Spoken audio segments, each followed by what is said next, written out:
नमस्कार दोस्तों, कहानियों की श्रृंखला में आज सुनेंगे मालती जोशी जी की कहानी अब कौन गुनन तै रिझाऊं पिया।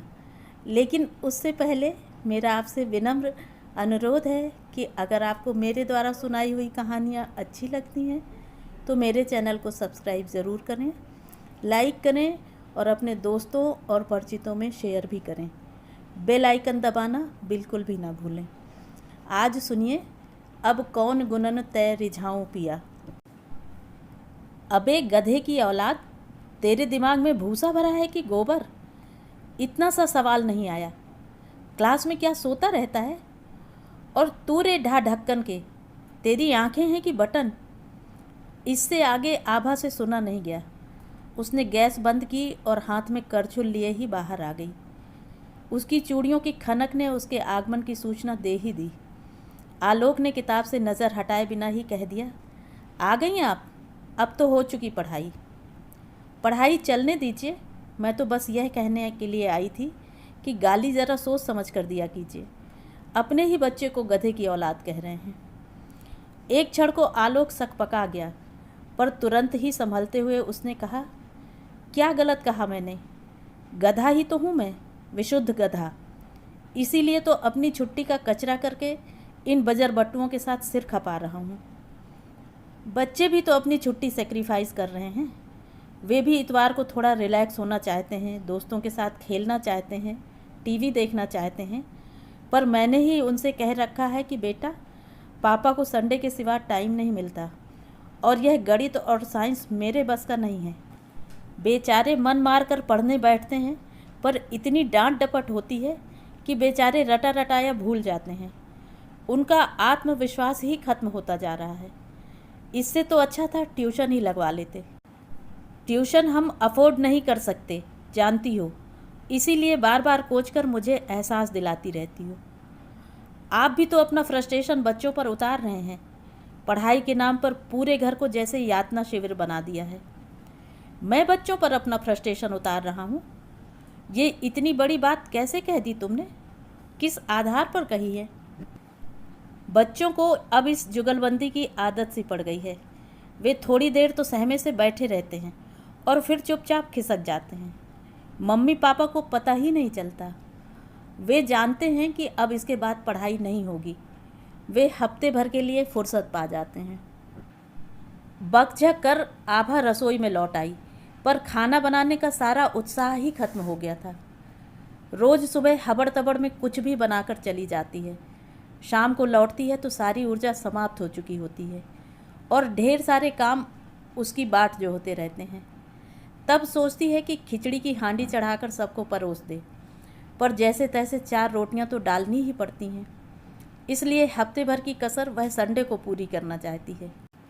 उस दिन कुछ स्पेशल बनाने का उसका इरादा होता है। इसके लिए वह पत्रिकाओं से, टीवी से रेसिपीज़ उतारती रहती है। लेकिन इतवार के दिन घर का वातावरण कुछ इतना बोझिल हो जाता है कि उसके संडे स्पेशल का कचरा ही हो जाता है। ना उसे बनाने का उत्साह रह जाता है, ना खाने वालों को खाने का। बस एक रस्म अदायगी सी होकर रह जाती है। आभा को समझ में नहीं आता कि उसकी ज़िंदगी औरों की तरह स्मूथ और सरल क्यों नहीं है। लोग तो इससे कम में भी गुजारा कर लेते हैं और खुश रहते हैं। आलोक पहले भी बहुत खुश मिजाज नहीं थे, पर अब तो बहुत ही असहिष्णु हो गए हैं। उस पर आती है तो वह तुर्की बतुर्की जवाब देकर उन्हें चुप कर देती है। पर बच्चों को तो झेलना ही पड़ता है और ज़्यादा झेलना पड़ता है। जब पत्नी पर वश नहीं चलता तो सारा गुस्सा बच्चों पर ही उतरता है। बच्चे तो बेचारे उनसे दूर ही भागते हैं, क्योंकि किस पर उनकी शामत आ जाएगी कुछ कहा नहीं जा सकता। घर में बैठे मिल जाएंगे तो डांट पड़ेगी कि दिन भर टीवी से चिपके रहते हैं, खेलने नहीं जाते। खेलने जाएंगे तो घड़ी के कांटे पर नज़र रखी जाएगी, एक एक मिनट का हिसाब मांगा जाएगा। खेलते समय कपड़े गंदे हो गए या मोजे फट गए तो डांट पड़ेगी, चोट लग गई तो डबल फटकार पड़ेगी। घर पर अक्सर मिलने वाले आते ही रहते हैं। अगर उन्हें दरवाजे पर ही खड़ा करके बच्चे सूचना देने भीतर आ जाएंगे तो बुरी तरह झल्ला जाएंगे। इतनी भी तमीज़ नहीं है कि मेहमान को पहले भीतर बिठाओ। वे भी सोचते होंगे कि अच्छे शरीफ लोग हैं। बच्चों को सामान्य शिष्टाचार भी नहीं सिखाया। एक बार छोटा इसलिए पिट गया कि उसने आगंतुक को ड्राइंग रूम में बिठा दिया। बेवकूफ़, वह प्यून था ऑफिस का, वे बाद में गरजे थे। अब यह क्या किसी के चेहरे पर लिखा होता है कि वह कौन है? आने वाले को खुद अपनी औकात समझनी चाहिए। बच्चों ने पापा से तो कोई चीज़ मांगना कब से छोड़ दिया है, मम्मी से ही फरमाइश करते रहते हैं। आभा को ही कभी कभी लाड़ आ जाता है, पर उस पर भी घर में महाभारत हो जाता है। सारा आनंद ही समाप्त हो जाता है। खिलौने वेस्ट ऑफ मनी हैं, कहानी की किताबें वेस्ट ऑफ टाइम है, टॉफ़ी दांत खराब करती हैं, पिज़्ज़ा बर्गर जंक फूड हैं, इनसे पेट खराब होता है। आइसक्रीम गला खराब करती है, कोका कोला या थम्स अप एसिड से भी खतरनाक है। रामदेव बाबा का प्रवचन सुनो, टीवी से आंखें खराब होती हैं, यह तो त्रिकाल बाधित सत्य है ही। यानी कि बच्चों को जो जो अच्छा लगता है सब निषिद्ध श्रेणी में आता है। कभी कभी परेशान हो उठती है आभा, क्या करे इस आदमी का, बच्चों से भी गया गुजरा हो गया है। कभी कभी लगता है कि किसी मनोचिकित्सक के पास ले जाए, पर कोई बच्चा तो है नहीं कि गोद में उठाकर ले जाएगी। प्रस्ताव सुनते ही ऐसे फट पड़ेंगे कि संभालना मुश्किल हो जाएगा। और फिर एक दिन तपती धूप में ठंडी बयार सी वह खबर आई। वह स्कूल में थी कि आलोक का फ़ोन आया। डार्लिंग, खुशखबरी है। खुशखबरी तो बाद में, वह तो डार्लिंग शब्द ही सुनकर निहाल हो गई। क्या खबर है, सुनाइए, उसने पुलकित होकर पूछा। प्रमोशन ऑर्डर मिल गया है। सच? बहुत बहुत बधाई, बहुत दिन से ड्यू था ना। पर एक गड़बड़ है। क्या? बाहर जाना पड़ेगा। तो मना कर दीजिए ना। नहीं कर सकता, उसी शर्त पर प्रमोशन मिला है। कहाँ भेज रहे हैं? मुरैना डिस्ट्रिक्ट में कहीं इंटीरियर में। वह तो डाकू का एरिया है। डाकू कहाँ नहीं है। ये जो मेरा प्रमोशन इतने दिनों से दबाकर बैठ गए थे, वे तो डाकुओं के सरदार हैं। वह दंग रह गई। दफ्तर में बैठकर इतनी बड़ी बात कह रहे हैं। उसे डर तो लगा, पर खुश भी हुई। समझ गई कि एकदम रिलैक्स हो गए हैं। इसीलिए तो उसने मुंह फुलाकर कहा, यह ट्रांसफ़र की खबर थोड़ा रुक कर नहीं बता सकते थे? सारी खुशी आधी रह गई। बात उसने भले ही रूठने वाले अंदाज में कही थी, पर वह सच थी। प्रमोशन की खुशी सचमुच आधी रह गई थी। घर लौटते समय उसके मन में विचारों का बवंडर उठ रहा था। क्या उसे नौकरी छोड़नी पड़ेगी? क्या वहाँ प्राइवेट स्कूल होगा? क्या वे लोग अच्छी सैलरी दे पाएंगे? और 2-3 साल बाद अगर आलोक का फिर ट्रांसफ़र हुआ तो क्या उसे फिर नौकरी तलाशनी होगी? उसका तो खैर ठीक है, पर बच्चों का क्या? क्या उन्हें इतना अच्छा स्कूल मिल सकेगा? वहाँ उनके व्यक्तित्व का ठीक से विकास हो सकेगा? दुनिया भर के प्रश्न थे, पर फिलहाल उसने उन्हें मन पर हावी नहीं होने दिया। घर लौटते हुए वह आइसक्रीम और बुके लेती आई थी। बच्चों को उसने समझा दिया कि पापा के आते ही फूलों से उनका स्वागत करें। उसने मनोयोग से आलोक की पसंद का खाना बनाया, बच्चों के कपड़े बदले, खुद भी एक प्योर सिल्क की साड़ी पहन ली, अगरबत्तियां जलाकर घर का वातावरण सुगंधित कर दिया। तीज त्योहार पर जलने वाले पेडेस्ट्रल लैंप को जलाकर ड्राइंग रूम में इंद्रधनुषी छटा बिखेर दी। उसका मन तो पर्दे और सोफे के कवर्स बदलने का भी था, पर उतना समय ही नहीं था। ऐसे अभूतपूर्व स्वागत की तो आलोक ने कल्पना भी नहीं की थी। वे तो एकदम अभिभूत हो गए। बहुत दिनों बाद उन्होंने बच्चों को खुलकर प्यार किया। एक अरसे बाद पत्नी की साज सज्जा को नज़र भर कर देखा। खाना भी सानंद संपन्न हो गया। खाने की मेज़ पर 2-4 चुटकुलों का आदान प्रदान होने से माहौल खुशगवार बना रहा।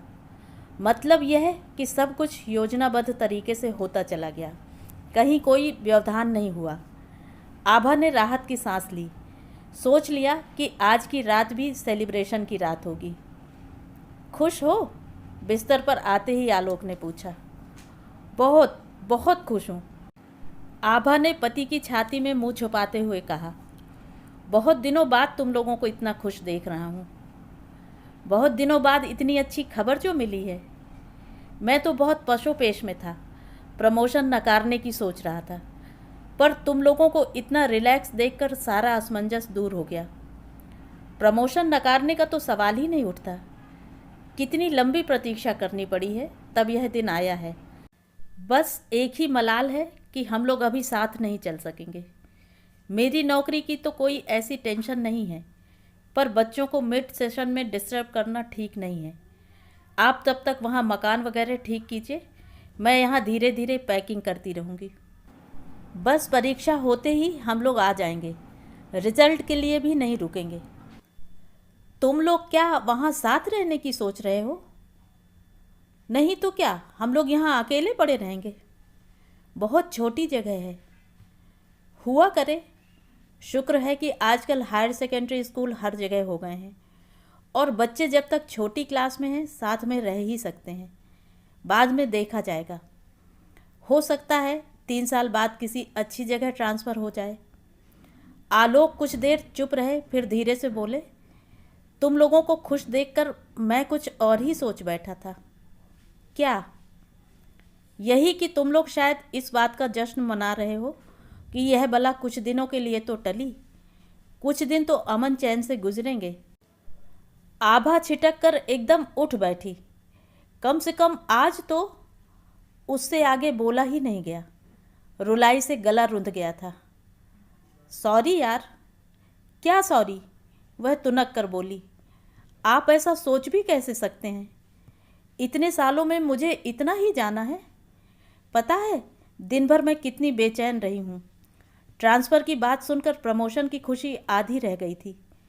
सामने समस्याओं का पहाड़ खड़ा हो गया था, पर मैंने सोचा आज का दिन सिर्फ खुशी मनाने का है। समस्याओं के लिए ज़िंदगी पड़ी है, चिंताओं से तो बाद में भी निपटा जा सकता है। इसीलिए मैंने अभी बच्चों को भी कुछ नहीं बताया है। जब मैं खुद इतनी डिस्टर्ब हो गई थी तो वे तो बेचारे छोटे हैं। पापा के बिना घर की तो वे कल्पना ही नहीं कर सकते। आज का दिन मैंने खुशियों के नाम कर दिया था, पर आपने सब पर पानी फेर दिया। आभा फिर सुबकने लगी थी। सॉरी कह तो दिया यार, अब कितनी बार माफ़ी मांगनी पड़ेगी। कहते हुए आलोक ने बत्ती बुझा दी और उसे अपने पास खींच लिया। रोमांस जो था वह तो हवा हो चुका था, अब तो सिर्फ फॉर्मेलिटी बाकी थी। तो यह थी कहानी। कहानी आपको कैसी लगी? कमेंट करके ज़रूर बताएं।